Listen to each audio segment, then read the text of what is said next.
Les éditions Sixtrid, avec l'aimable autorisation des éditions Sonatine, présentent Un père idéal de Paul Cleave, interprété par David Marshall.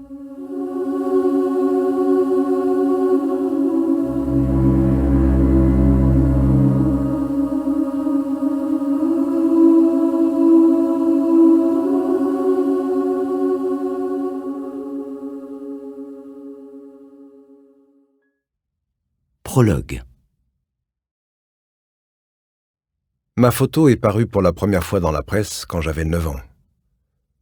Chaque journal local du pays l'a publiée, dans la plupart des cas en première page. J'ai même fait la presse internationale. C'était une photo noir et blanc, un peu floue. Mon visage était tourné vers le torse de mon père. Il y avait des gens autour de nous. Après ça, on m'a vu à la télé, dans des magazines, dans d'autres journaux encore. Toujours la même photo. Je n'avais jamais voulu ça. J'essayais de l'éviter, mais je ne pouvais rien y faire. Mon père, lui aussi, il s'est retrouvé dans la presse. Lui aussi en première page. Mais il y avait plus de photos de lui que de moi parce que c'était lui qui se faisait arrêter. Moi, j'étais juste là par accident, tentant de repousser les policiers qui voulaient l'embarquer. Je savais pas quoi faire d'autre. J'étais en larmes quand ma mère m'a éloigné de lui.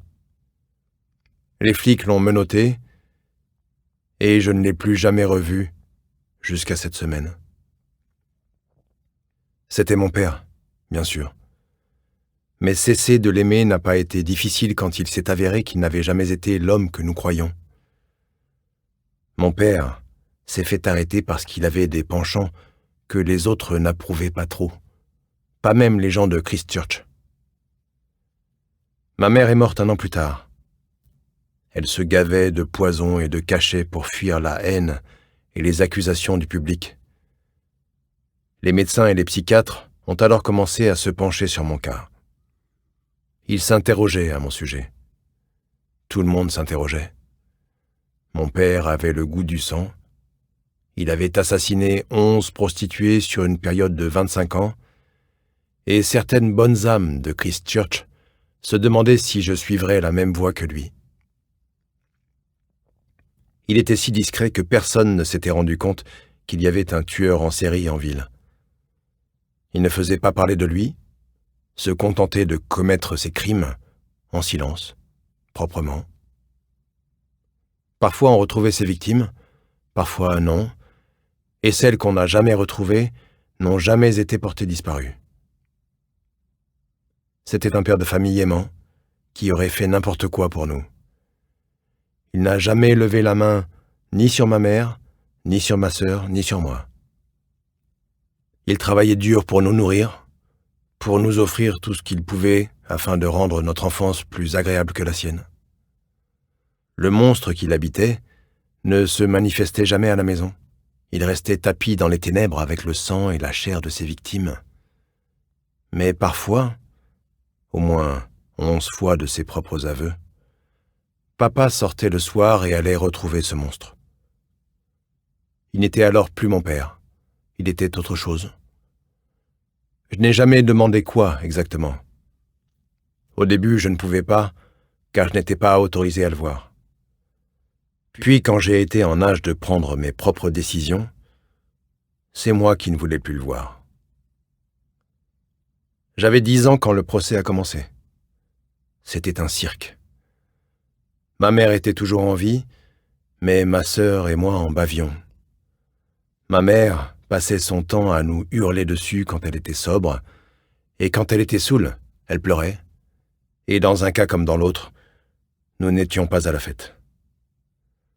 Les cachets et l'alcool n'ont pas tardé à la déglinguer, mais pas assez vite à son goût, et pour accélérer les choses, elle s'est achevée avec une lame de rasoir. Je ne sais pas combien de temps elle a mis à se vider de son sang. Elle était peut-être toujours vivante quand nous l'avons découverte. J'ai serré la main de ma sœur et nous avons regardé son corps pâle. Il n'y avait plus ni hurlements, ni pleurs. La famille de ma mère nous a rejetés, mais celle de mon père nous a recueillis. Les gosses à l'école se foutaient de moi. Ils me tapaient dessus, me piquaient mon cartable, au moins une fois par semaine, et l'enfonçaient dans les toilettes. Le psychiatre débarquait de temps à autre avec sa batterie de tests et de questions. Ma photo, toujours la même, paraissait à l'occasion dans les journaux, mais de plus en plus rarement. J'étais presque une célébrité.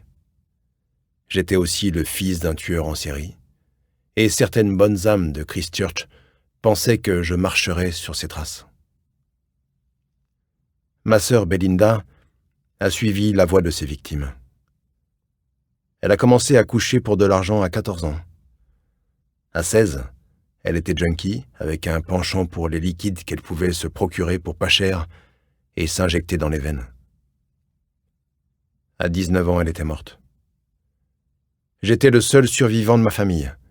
Le monstre de mon père avait emporté tous les autres. Bien sûr, le petit Edward a grandi.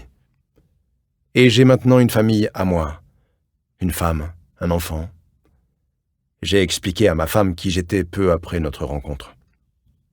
Ça lui a fait peur au début. Mais par chance, elle a appris à me connaître. Et elle a vu que je n'étais pas un monstre. Certains pensent que la perversion de mon père était dans ses gènes et qu'il me l'a transmise.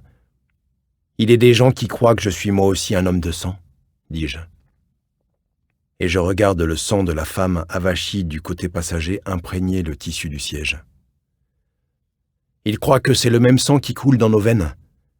Mais ils se trompent. J'écrase la pédale d'accélérateur et fonce droit dans le mur.